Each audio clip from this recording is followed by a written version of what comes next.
second with me.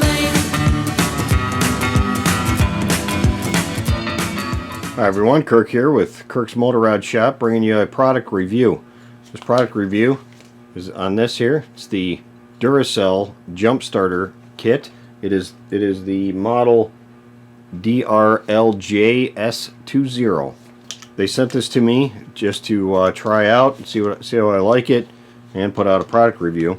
So the shark bike is currently just about dead. I can't get it to start. I'm going to demonstrate that in a minute and then show that off. But I just wanted to show you what comes in the package. Okay, so you do get a charger with it. You get obviously the brick, and you get a charger with it, a USB charger, and then you get some jumper cables. And right in here, this is the kind of the business end there. You got where you plug in the jumper cable, and then you got a USB port as well as a USB micro charge port. So that's how you get this thing charged. It does have a flashlight on it. There we go. I won't put that right in the camera, but you can see how that works. It's got a couple modes. It's got the low mode, a high mode, and then I think it has a flash mode too. So it's like the SOS flash. I like that in that it doesn't have a lot of different features on that. It's pretty straightforward and ready to go. A battery pack of this size and a single LED. It's going to last hours and hours and hours, probably days, if you were to just use the light alone, especially on low. I've used this to charge up my phone and charge up my Cena unit. I've been on some trips with it, and it works really, really good for that. There's no issues at all.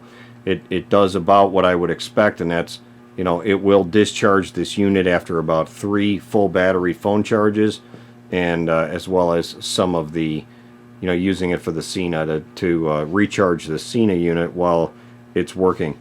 But this video really is going to be on, can this thing start the bike? And we're going to find that out in just a moment. Just wanted to mention one of the things that this particular battery unit does not have. It does not have an emergency override button like the NOCO jump starter does. I wish that it did. That little button on the NOCO starter is like gold to me. I use it for all kinds of other 12-volt purposes, where this one, you have to hook it up to a battery that has at least 3 volts in it, so it can only be mostly dead.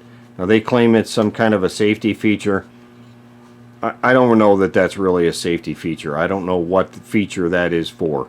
I wish that this thing had an override so that if you have a completely flat battery, like you would if you left one of your lights on in your bike, I don't know that this thing would get it started. You probably would have to put it on another jump starter or something in order to get it going.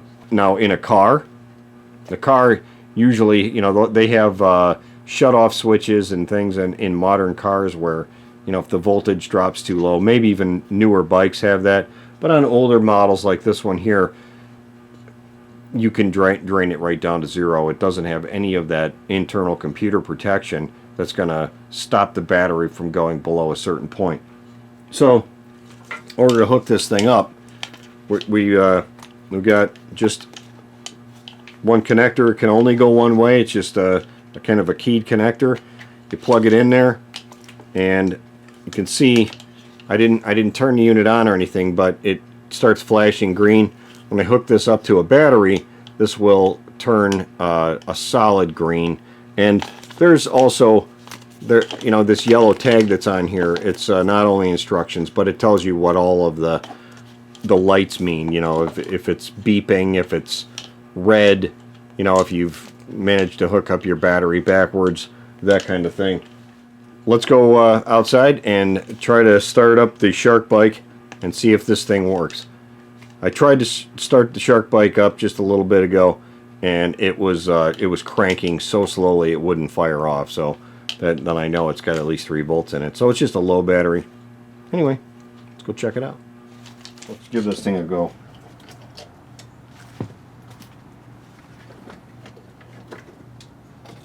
Move the camera down just in case it sets fire and we, you know, you guys can see it. Alright, try it out. Oh yeah, that sounds better.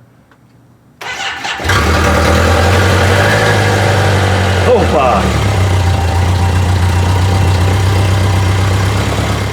So as you can see, it did start off, it did start the bike without really any problem at all, and it worked out great. If you want to get one of these yourself, the website is right down in the description below. It's duracellpower.com. My only gripe again is that it doesn't have that override. I've used that override on my bike, and I wish this one had it. This is probably going to wind up in the wife's car, and you know, I'll just leave it in there, or maybe I'll put it in my truck to start other people's vehicles, that kind of thing. But anyway, thanks so much for watching, guys. I'll see you on the next one.